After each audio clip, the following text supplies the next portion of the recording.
Inefficient, archaic, vulnerable to errors. Not what you expect from the government agency that decides when prisoners get paroled. Tonight, this legislative audit has the KSL investigators taking a closer look at the parole board.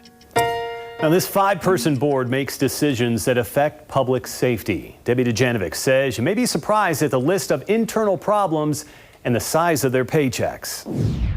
This audit suggests the parole board is stuck in a time warp. It uses an archaic system of paper files and handwritten notes to keep track of cases. The idea of organizations having a strategic plan is nothing new, but the parole board doesn't have one.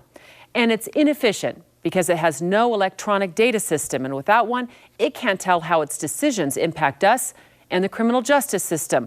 But we've sure seen big problems. Okay, vehicle still westbound. Another parolee on the run. Parolees killing police officers. Parolees committing other serious crimes. And once again, it was a team of task force officers that went in search of a parole fugitive named Sorsak Sithavong. I don't think law enforcement has much confidence in the system. Sithavong was wanted for questioning and other possible crimes. He turned himself in. Information was that he was armed and dangerous.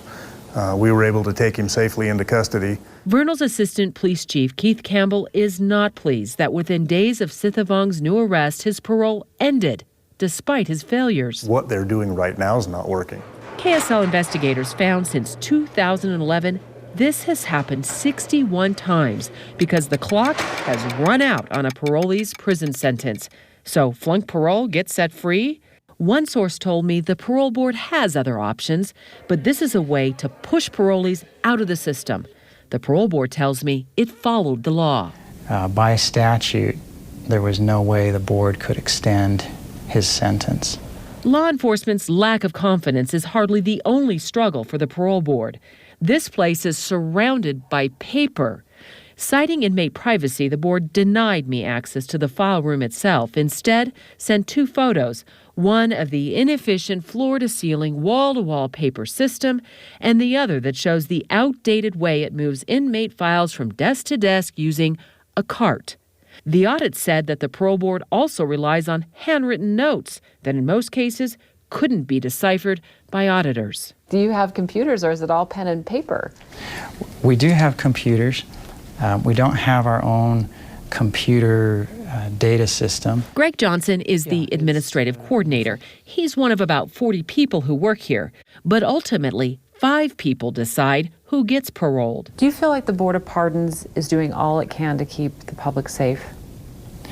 Yes, the board takes that responsibility very seriously. Well, the audit suggests the lack of an electronic system means the board doesn't really know how effective its decisions are because it can't track key data like the % of inmates who successfully complete parole. Then there's this form. It helps decide who's earned parole. It's vague and confusing to inmates, which can be counterproductive to their rehabilitation. Well, we'd like to convert to an electronics record system as soon as possible. Johnson assured me the board is improving the form and will have a plan for an electronic system by fall. Now, during my investigation, I found the board's salaries aren't from the Stone Ages. Take-home pay for the 5-member parole board averages around $98,000 a year, double what most state employees earn. Include benefits, and their annual compensation is closer to $200,000 a year. I think as a whole, society, the citizens of Utah expect and probably demand that something be done. And that was Debbie Dujanovic reporting. And if you are wondering what the board members' backgrounds are, many are attorneys who have worked in the legal system for years.